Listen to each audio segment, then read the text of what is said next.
छत्रपति शिवाजी महाराज का जो स्वराज्य का विचार है, उस विचार में हमारे नेवी और जो नौदल है, भूदल है, उस सभी को वो एक प्रेरणा देनारा विचार है। और उसी के बीच में जब दूसरों की फौज हम पे आती थी, आक्रमण करती थी, तो उनका एक उसूल था, जो गनीमों की फौज थी, वो गनीमों की फौज हम पे आक्रमण करती थी और जो लूट लेके जाती थी, उस लूट में से थोड़ा सा हिस्सा उन्हें पगार के तौर पे मिलता था। ये उसूल था। लेकिन जब हमारा स्वराज्य आया, छत्रपति शिवाजी महाराज ऐसे एकमेव राजा है जिन्होंने ऐसा कहा कि जो भी हमारे सैन्य थे, जो भी हमारे कमांडो थे, जो भी हमारी आर्मी थी, उन्होंने लूट में का हिस्सा नहीं लेने का, उन्होंने महीना पगार लेने का उससे।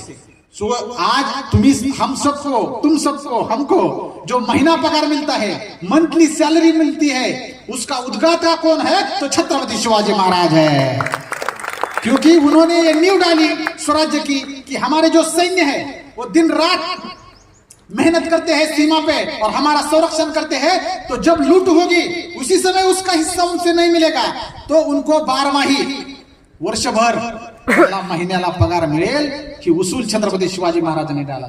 छत्रपति शिवाजी महाराज ये जानते थे कि जिसकी सत्ता समंदर पे होगी उसी की सत्ता पूरे सल्तनत में रहेगी।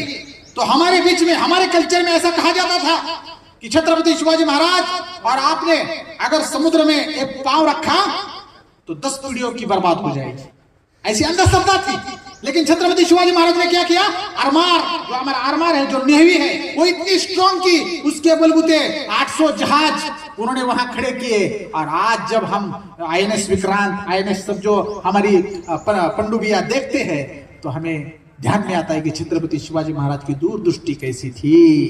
और आज हमारे जो पूरे सैन्य दल है, उस सैन्य दल में भी छत्रपति शिवाजी महाराज की जो घोषणा है, एक छोटी सी घोषणा, 350 बरस हो गए, लेकिन फिर भी अभी भी उसकी बुनियाद काफी है। अगर आप मराठा लाइट इन्फेंट्री देखते हैं तो उनका जो ब्रीद है, उनकी जो घोषणा है, वो क्या है?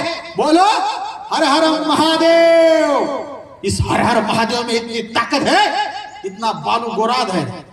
जो दारू वाला है, आप सब बनाते हैं। अगर हम कहते हैं कि हमारा कोई जवान सीमे पे खड़ा है और उसके हाथ में हमें वेपन नहीं देना है, उसके हाथ में दारू वाला नहीं देना है, उसको एक रणगाड़ा नहीं देना है, और ऐसे ही चुप बैठे आप वहां खड़े रहे, तो क्या वो संरक्षण कर सकता है हमारी भूमि का? नहीं। उसके लिए उसको रणगाड़ा चाहिए, उसके लिए उसको वेपन चाहिए। और जो आधुनिक वेपन है वो छत्रपति शिवाजी महाराज ने 17वें शतक में निर्माण किए, और आप सब उन्हीं का एक भाग है। और इतना उदात्त हेतु रख के आप इधर जो देश सेवा कर रहे हैं, उसकी कोई तोड़ नहीं है। जब जब हमारे ऊपर आक्रमण होता था, छत्रपति शिवाजी महाराज के सभी सैन्यों पर जो आक्रमण होता था, तो उनकी जो तलवार थी सर, उस तलवार को जब गनीम ऐसा तलवार भिड़ती थी तो वो ऐसे घिसर के नीचे आ रही थी, और उसी की वजह से उनके अनेक सैन्यों का जो अंगुलियां वो टूटती थी। तो छत्रपति शिवाजी महाराज ने उस टाइम 17वें शतक में इन्वेंट किया कि अगर हम उस तलवार की मुठ बंद कर देते हैं तो हमारा क्या होता है, वो जो अंगुलियां है वो साबुत रह जाएगी। It is called as innovation. So Chhatrapati Shivaji Maharaj is not only a king, it is the innovating, he is a engineer, he is a mechanical engineer, he is a electrical engineer. और जो इंजीनियरिंग थी छत्रपति शिवाजी महाराज की, आज भी अगर आप सर रायगढ़ पे जाते हैं तो उस रायगढ़ के सामने हिरोजी इंदलकर ने वो सब रायगढ़ पूरा बांधकाम किया, और उन्होंने सिर्फ एक अनुमति मांगी छत्रपति शिवाजी महाराज से, मुझे कोई तोहफा नहीं चाहिए, मुझे कुछ नहीं चाहिए, मुझे सिर्फ एक अनुमति दी छत्रपति शिवाजी महाराज कि मेरा नाम जो है, उस जगदीश्वर का मंदिर है, वो मंदिर पे जो छोटा सा पायरी है, उस पायरी पे मेरा सिर्फ एक नाम डालने की अनुमति दीजिए। एवढा मोठा रायगड बांधला का, त्या रायगड बांधल्यावर आपल्याला एखादा म्हणला असता अजून नवीन एखादा बोनस दिवाळी मिळाला तर बरंच झाला असेल। बट उस समय हिरोजी इंदलकर ने सिर्फ किसकी अनुमति मांगी? मेरा सिर्फ नाम उस पायरी पे डालने का है। शिवाजी महाराज ने उनसे पूछा कि ऐसा क्यों किया आप? हिरोजी इंदलकर आप तो कुछ भी मान सकते थे, ये क्यों किया? तब उन्होंने क्या कहा मालूम है क्या? छत्रपति शिवाजी महाराज, जब आप छत्रपति महाराज आप जगदीश्वर की दर्शन करने को आएंगे, आपकी जो क्या पैरों के जब मोजले हैं, उनकी जो पायधूल है, उसकी पायधूल मेरे नाम पे ऐसा अभिषेक करती रहेंगी, बस मेरे लिए उतना काफी है। इतनी बड़ी बात हीरो जिंदलकर ने रखी। और उसी हीरो जिंदलकर ने जो आर्किटेक्चर थे रायगढ़ के, छत्रपति शिवाजी महाराज के मैनेजमेंट के तहत उन्होंने सब रायगढ़ बांधा। उन्होंने उधर लिखा है, पत्थर पे लिखा है, जो कभी नहीं मिट सकता।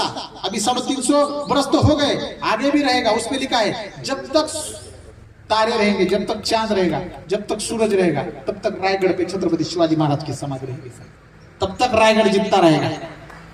इतना बड़ा अनुशासन, इतना बड़ा एक इनोवेटिव चीज छत्रपति शिवाजी महाराज ने रखी। सो हम सबको इसके आगे अगर कुछ करना है, कभी भी आपकी अगर हिम्मत हारी, तो सिर्फ छत्रपति शिवाजी महाराज को हमें स्मरण करना है।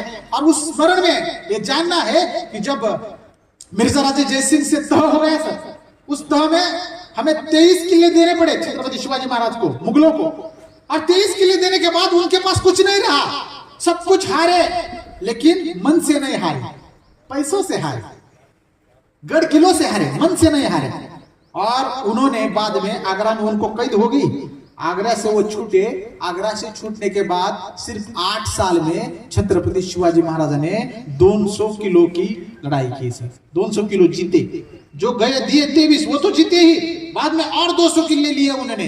तो इससे यही सबक लेना है हमें कि कितने भी कठिन परेशानियां आए, कितने भी कठिन परिश्रम आए, कितना भी हमें हारे, लेकिन मन से नहीं हारना चाहिए। यही जो महान तत्व और विचार है हमें शिव चरित्र से मिळता आहे। आता विचार इथून निघून जाईल, गेल्यानंतर इथून मी जेवढे सगळे विचार आहेत ते विचार सगळे तुमच्या डोक्यामध्ये साठवा, घरी गेल्यानंतर ते एकदा आठवा, आणि आवडल्यास पटल्यास या विशालगडचे विचार तुम्ही पुढे पाठवा, तर माझ्या बोलण्याचं सार्थक झालं आणि तुम्ही मला आज या ठिकाणी बोलवण्याचं सार्थक झालं असं म्हणता येईल।